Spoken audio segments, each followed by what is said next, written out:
Hello friends, welcome back to my YouTube channel. पहा, पाठीमागच्या व्हिडिओमध्ये आपण अल्किल हॅलाइडचे जे काही फिजिकल प्रॉपर्टी असतील, मग त्याच्यामध्ये पहिली फिजिकल प्रॉपर्टी आपण पाहिली. पहा, नेचर ऑफ इंटरमॉलिक्युलर अट्रॅक्शन. त्याच्यामध्ये इंटरमॉलिक्युलर अट्रॅक्शन कशा प्रकारे आहे. नेक्स्ट आपण त्या ठिकाणी पाहिलं. पहा की बॉइलिंग पॉईंट आहे अल्किल हॅलाइडचा. बॉइलिंग पॉईंट कसं आहे, त्या ठिकाणी हॅलोजनची साईज वाढली. हॅलोजनची साईज वाढल्यानंतर काय होतं, बॉन्ड लेंथ आहे. बॉन्ड लेंथ वाढल्यानंतर काय होतं, जो बॉइलिंग पॉईंट कमी होतं का वाढतो, ह्या सगळ्या गोष्टी आपण त्या ठिकाणी पाहिल्या. नेक्स्ट पॉईंट त्या ठिकाणी आपण पाहिला सोल्युबिलिटी आहे की नाही. मग हे कसं आहे, पार्शियली पोलर्स आहे आपलं. मग ते काय होतं, ऑर्गॅनिक सॉल्व्हेंट मध्ये डिझॉल्व्ह होतं. किंवा अरिल हॅलाइड असेल ते सुद्धा काय आहे, ऑर्गॅनिक सॉल्व्हेंट मध्ये ते डिझॉल्व्ह होतं. हे जे काही कन्सेप्ट असतं हे आपण पाठीमागं पाहिलं. आता नेक्स्ट पॉईंट आहे आपला. पहा, optical isomerism in halogen derivative. Halogen derivative मध्ये ऑप्टिकल आयसोमेरिझम कशा प्रकारे दाखवलं जातं ते आपल्याला पाहायचंय. तर ऑप्टिकल आयसोमेरिझम पाहताना आपण सुरुवातीला पाहूया आयसोमर्स. Isomers having same bond connectivity, that is the structural formula. Molecule having the same structural formula, but their spatial arrangement, त्याची जी काही अरेंजमेंट असणार आहे ती अरेंजमेंट कशी असणार आहे, वेगळी असणार आहे. that is called as stereo isomers. They have same bond connectivities, but the arrangement is different. That is called as stereo isomers. त्याला म्हणतो आपण स्टेरिओ आयसोमर्स. म्हणजे या ठिकाणी जे काही बॉन्ड्स असतील तेवढेच बॉन्ड्स असणार आहेत, पण त्याची जी काही अरेंजमेंट असणार आहे ती अरेंजमेंट कशी असणार आहे, आपली वेगळी असणार आहे. सपोज या ठिकाणी आपण एक्झाम्पल घेऊया. पहा, या ठिकाणी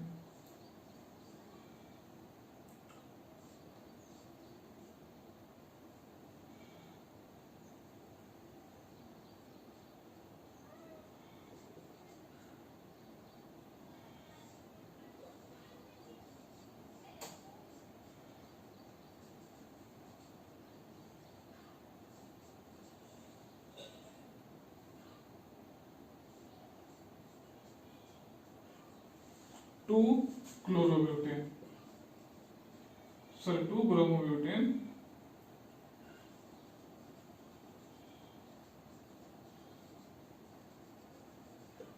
मग याची जी काही अरेंजमेंट असणार आहे, ही जी काही स्पेशल अरेंजमेंट असणार ही कशी असणार आहे, वेगळी असणार आहे. या ठिकाणी जर डॉटेड आहे आणि वेज लाईनचा जो काही बॉन्ड्स असतील ते त्याची जी काही पोझिशन्स असेल ती काय असेल, चेंज झालेली असेल. म्हणजे या ठिकाणी आपण असं सांगू शकतो की स्टेरिओ आयसोमर्स मध्ये जे काही बॉन्ड कनेक्टिव्हिटीज असतील त्या सेम असतात. Bond connectivities are same. That is structural formula are called as stereoisomers. मग या ठिकाणी काय होईल, आता चेंज असा होईल. या ठिकाणी पहा, आता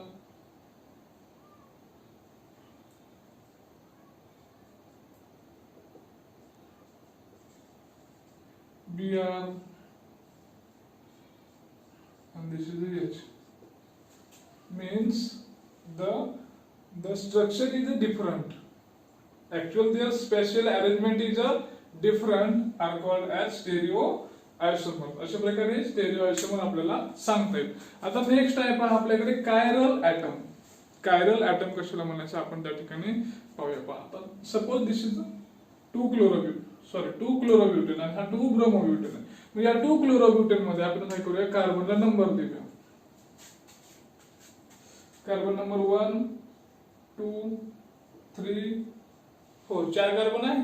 मग कार्बन नंबर 1 आहे, या कार्बन नंबर 1 ला काय अटॅच आहे आपल्याकडे,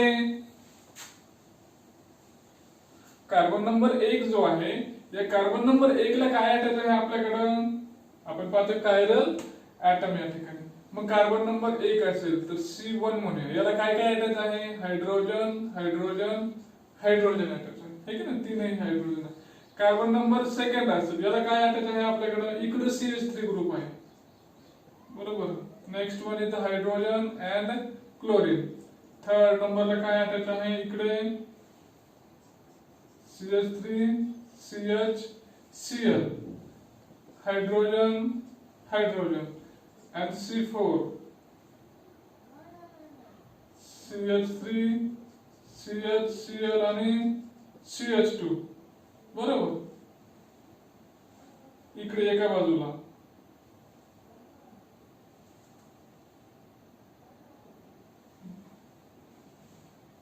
हायड्रोजन हायड्रोजन हायड्रोजन, तीनच पाहिले आपण. 4 पाहू या ठिकाणी. इकडे सुद्धा काय आहे, हा हायड्रोजन आणि इकडे काय आहे, हा दुसरा ग्रुप आहे बा या ठिकाणी CH Cl CH2 आणि CH3 आहे. दुसऱ्यामध्ये CH3H Cl CH3 आहे, H आहे आणि Cl, आणि हा काय आपला CH2 CH3 आहे. नेक्स्ट मध्ये काय आहे, कार्बन नंबर 3 ला इकडे CH3 आहे, बरोबर. हे घ्यायचं राहिलं होतं आपलं, आणि कार्बन नंबर 4 ला घेतलेला आहे 4. मग आता या ठिकाणी पहा, आता आपण जर कार्बन नंबर 1 घेतला तर काय आहे, 1 2 3 तीन सिमिलर ग्रुप आहेत. 3 similar groups are attached, groups are attached to the this carbon number 1. Here this is a hydrogen CH3 Cl and CH2 CH3, means here all total are 4 different. चारही आहेत, चारही कसे आपले वेगळे आहेत. थर्ड मध्ये this is the similar means carbon number 2 contain 4 different groups or atoms that are attached to the carbon number 2, and this carbon is called as chiral carbon or chiral atoms. Carbon atom in a molecule carries 4 different groups. काय त्या ठिकाणी 4 वेगवेगळे groups असतील किंवा atoms असतील. 4 different groups or atoms is called chiral carbon atom. मग याला काय म्हणणार आपण, chiral carbon atom म्हणणार. मग फक्त एवढंच कार्बन दाखवूया आपण centrally. This is the carbon. Here hydrogen is attached to one side, CH3 is one side, chlorine and C2H5. Means this carbon is a chiral carbon. Chiral atom in a molecule is marked with asterisk star. ते star ने आपण काय करतो त्या ठिकाणी दाखवतो. For example 2 क्लोरोब्युटेन CH3 carbon number 2 आहे, त्याच्यावरती काय आपला स्टार आहे, म्हणजे तो कसा आहे, कायरल आहे. CH2 CH3 अशा प्रकारे हे कायरल या ठिकाणी आपण दाखवू शकतो. जनरली अमिनो ऍसिड्स असतील तर अमिनो ऍसिड्स मध्ये काय आपल्याला कायरल ऍटम त्या ठिकाणी आपल्याला पाहायला मिळतो. When molecule contain one chiral atom, त्याच्यामध्ये एक कायरल ऍटम असेल तर it acquires unique property such as molecule cannot superimpose properly किंवा perfectly. मग हा जो काय मॉलिक्यूल आहे हा सुपर इम्पोज होत नाही, म्हणजे त्याचे आपल्याला मिरर इमेज पाहायला मिळतं, बरोबर. मग या ठिकाणी जर आपण असं घेतलं, पहा या ठिकाणी मिरर इमेज जर याची घ्यायची ठरवली, म्हणजे याची जी काही मिरर इमेज मिळणार आहे ती कशी असणार आहे आपल्याला, ती मिरर इमेज असेल, पण परफेक्टली काय होणार नाही, ती सुपर इम्पोज त्या ठिकाणी होणार नाही. म्हणजे याला जर मिरर कन्सिडर केला आपण तर पहा काय होतंय. आता हा कार्बन इथे असेल, याला वरती काय आहे, हायड्रोजन अटॅच असणार आहे. इकडचा जो कार्बन हे ज्याच्या जवळ जाता, म्हणजे या ठिकाणी काय येईल, या ठिकाणी C2H5, त्याच्यानंतर CH3 इकडे आहे, ते कुठे जाईल, इकडे जाईल, आणि काय येईल या ठिकाणी Cl येईल, बरोबर. मग आता हे जे काय आहे ते काय झालं, मिरर इमेज झालं. याच्या सुपर इम्पोज होणं म्हणजे काय, ही इमेज आपण आहे अशी उचलली आणि याच्यावरती जर मांडली तर मॅच होईल का, ते आहे असं मांडलं, उचललं इकडचं आणि याच्यावर ठेवलं, मॅच होतंय का ते, आता मॅच होत नाही. मग याला काय म्हणू शकतो आपण, they are super impose, they are not super impose. Mirror image आहे पण ते सुपर इम्पोज आहे का, नाही. They R not super impose किंवा नॉन सुपर इम्पोजेबल म्हणून आपण त्याला, दे आर नॉन सुपर इम्पोजेबल. अशा प्रकारे हे आपल्याला कायरल बद्दल सांगता येईल. आता याच्या ज्या काही प्रॉपर्टी आहे त्या प्रॉपर्टी आपण काय करूया, डिटेल्स या ठिकाणी घेऊया. Now we can understand the superimposable and non-superimposable mirror images. Now this is the examples of 2-chlorobutane. In 2-chlorobutane, a carbon is a chiral, and they are represented by asterisks. These carbons means here CH3, CH, Cl, C2H5. आणि इकडे पण त्याची काय मिळाली आपल्याला mirror image मिळाली. मग ह्या दोन मिरर इमेज आहेत, या दोन मिरर इमेज एकमेकावरती जर बरोबर बसल्या, एकमेकावरती बरोबर जर बसल्या तर त्याला काय म्हणायचं आपल्याला सुपर इम्पोजेबल म्हणायचं. They are called as superimposable. But this is not a superimposable, they are non superimposable. मग या ठिकाणी पहा आपल्याला दिसतंय हा CH3, इकडे हायड्रोजन आहे, Cl आहे आणि C2H5 आणि हा इमेज हा मॉलिक्यूल आणि ही त्याची मिरर इमेज बरोबर घेतली आपण. तर याच्यावरती फिट होते का आता? नाही, फिट होत नाही. They are called as non superimposable mirror images. आता त्याचे एक्झाम्पल्स आपण पाहूया. पहा, 2 कप आहे माझ्याकडे, बरोबर. आता या ठिकाणी पहा आपण चला बरोबर घेऊया. पहा, हा असं जर ठेवला मी, ठीक आहे, हा मध्ये मिरर आहे, याची काय मिळाली आपल्याला मिरर इमेज मिळाली, बरोबर. हा ओरिजिनल काय आहे आपला कायरल मॉलिक्यूल, बरोबर. हा ओरिजिनल कायरल मॉलिक्यूल आणि त्याची काय मिळेल आपल्याला इमेज मिळेल. म्हणजे हा मॉलिक्यूल सांगता येईल आपल्याला आणि ती त्याची मिरर इमेज असेल, बरोबर. ही त्याची मिरर इमेज. आता हे दोन्ही मिरर इमेज एका समोर जर घेतल्या तर अगदी बरोबर तर येतात का? बरोबर येत नाही. They are called as non super imposable. बरोबर असं जर राहिलं, बरोबर असं जर राहिलं तर त्याला म्हणायचं सुपर इम्पोजेबल. पण हे राहतंय का? नाही. They are called as non superimposable because this molecules are stereoisomers. मग हे जे दोन मॉलिक्युल्स असतील हे काय असतील? एकमेकाचे स्टेरिओ आयसोमर असतील. मग या दोन मॉलिक्युलचे काय असणार आहे? त्याचा स्ट्रक्चरल फॉर्म्युला सेम असेल, त्याचा मॉलिक्युलर फॉर्म्युला सेम असेल. फक्त डिफरन्स काय असणार आहे याच्यामध्ये?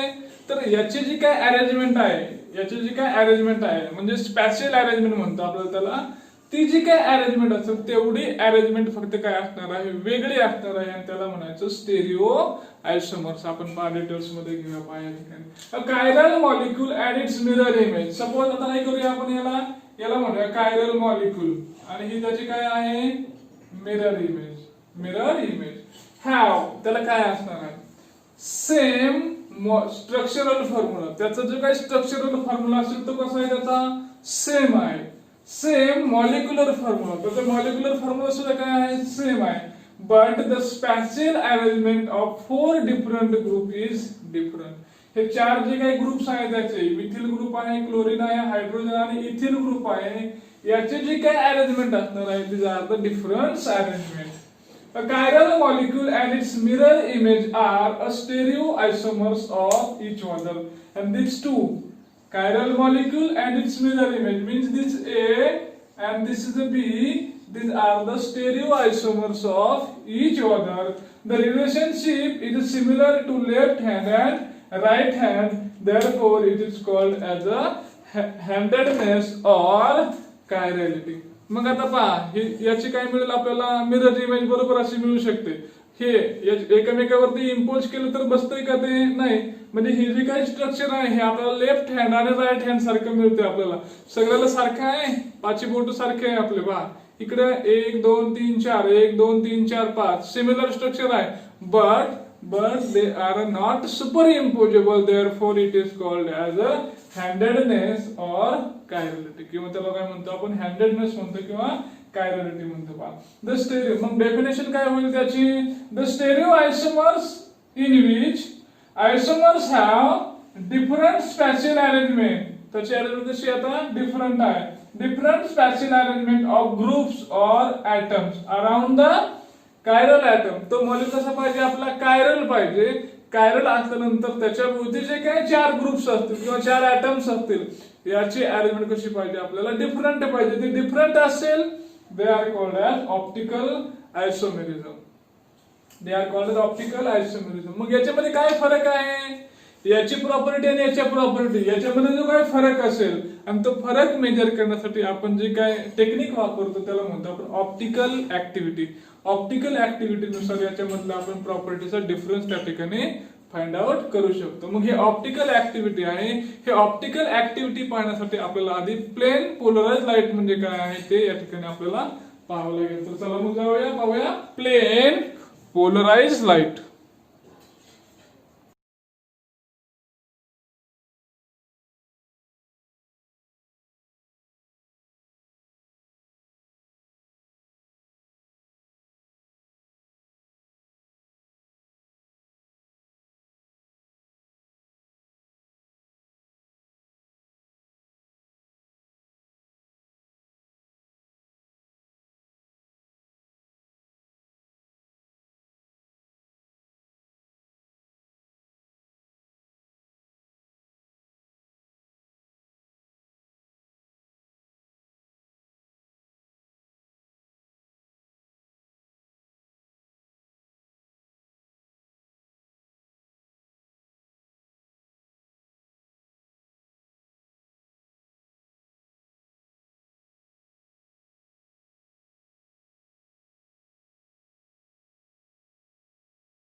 Now next one is a plain polarized light. बरोबर. आता या ठिकाणी पहा ही ऑर्डिनरी लाईट आहे आपल्याला. म्हणजे ही जी काय ऑर्डिनरी लाईट असेल ही काय होते सगळ्या डायरेक्शनला जाते. म्हणजे इलेक्ट्रिक फील्ड अप्लाय करा, मॅग्नेटिक फील्ड अप्लाय करा, they goes in all direction. Means their oscillations in all directions. But if we pass this light into nickel prism, they get in only one direction. When ordinary light is passed through Nichols prism, काय करायचं या लाईटला Nicol prism मधून pass करायचं.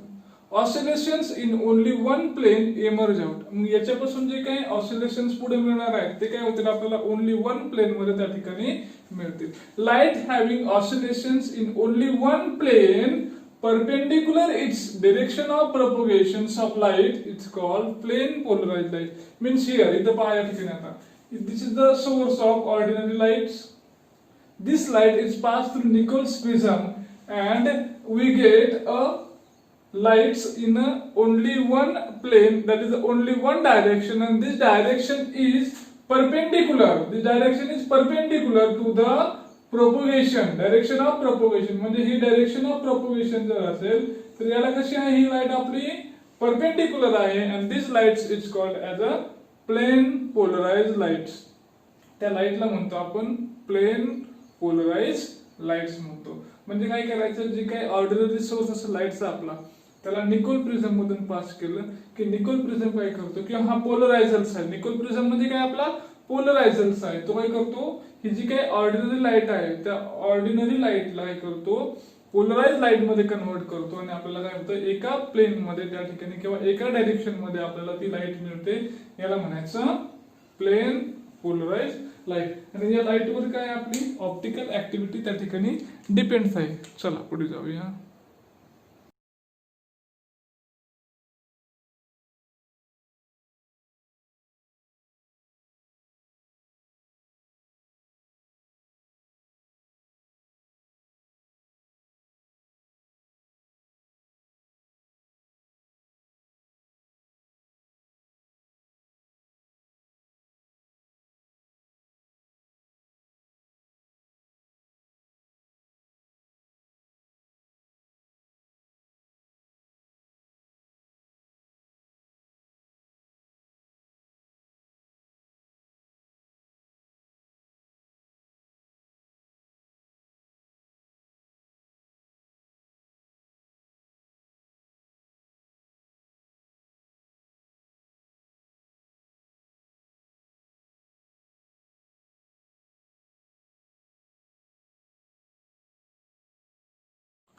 Now next term is the optical activity. The stereoisomers which are different by the property which is called as optical activity. जे दोन स्टेरिओआयसोमर्स असतील ते डिफरन्स असतात. तो डिफरन्स कशाने मोजतो आपण ऑप्टिकल ऍक्टिव्हिटी नुसार मोजतो. आता ही ऑप्टिकल ऍक्टिव्हिटी आहे ही कशी आपण फाइंड आउट करतो ते आपण काय करूया डिटेल्स मध्ये पाहूया. This is the source of a ordinary light. हा कशाचा सोर्स आहे ऑर्डिनरी लाईटचा सोर्स आहे. ऑर्डिनरी लाईटचा सोर्स आहे. याच्यामधून लाईट काय केली आपण Nicol prism. The ordinary source is pass through a Nicol prism and Nicol prism convert this ordinary light into plane polarized light. Plane polarized light. This plane polarized light is passed through a sample solution, which is passed through a sample solution, and this sample solution is then again passed to the analyzer, and analyzer shows the optical activity when it rotates left side or right side. Means the plane polarized light rotate in with a clockwise direction are called as dextrorotatory. They are called as dextrorotatory or D isomers, or it is shown by a plus sign. Means the plane polarized light rotate to the clockwise direction are called as dextrorotatory, and the plane polarized light rotate to the anti-clockwise direction or left side are called as levorotatory, or it is shown by minus L or negative sign. These are called as laevo rotatory means they goes to the right and they goes to the left. ही जी काही plane polarise light आहे ही लेफ्टला गेली तर त्याला म्हणायचं Leo rotatory, लेफ्टला गेली Leo rotatory आणि राईटला जर गेली तर त्याला म्हणायचं डेक्स्ट्रो रोटेटरी. आणि मग हे जे दोन काही ज्या टर्म्स असतील पहा, हे डी आयसोमर्स आणि याला म्हणतो आपण एल आयसोमर्स म्हणतो. आणि डी आणि एल आयसोमर्स नुसार जे काही दोन कंपोनेंट असतात त्याला आपण म्हणतो इन एन्शोमर्स. आणि हा जो काही फेनॉमेना असेल याला म्हणायचं ऑप्टिकल ऍक्टिव्हिटी. आणि जे compound the compound which shows optical activity are called as optical isomers और also called as optical compound. पहा डेफिनेशन काय आहे. The property of substance by which it rotate plane of polarization of incident light. ठीक है, incident light आहे. Incident of polarized light is known as optical activity. ते लेफ्टला rotate होईल किंवा राईटला rotate होईल याला काय म्हणायचं ऑप्टिकल ऍक्टिव्हिटी म्हणायचं. आणि जे कंपाऊंड हे ऍक्टिव्हिटी दाखवतात त्याला म्हणायचं ऑप्टिकल ऍक्टिव्ह कंपाऊंड. आणि हे जे काही दोन आयसोमर असतील एल असेल किंवा डी असेल याला काय म्हणतो आपण इन एन्शोमर्स या ठिकाणी म्हणतो. अशा प्रकारे हे ऑप्टिकल ऍक्टिव्हिटी बद्दल आपल्याला सांगता येईल.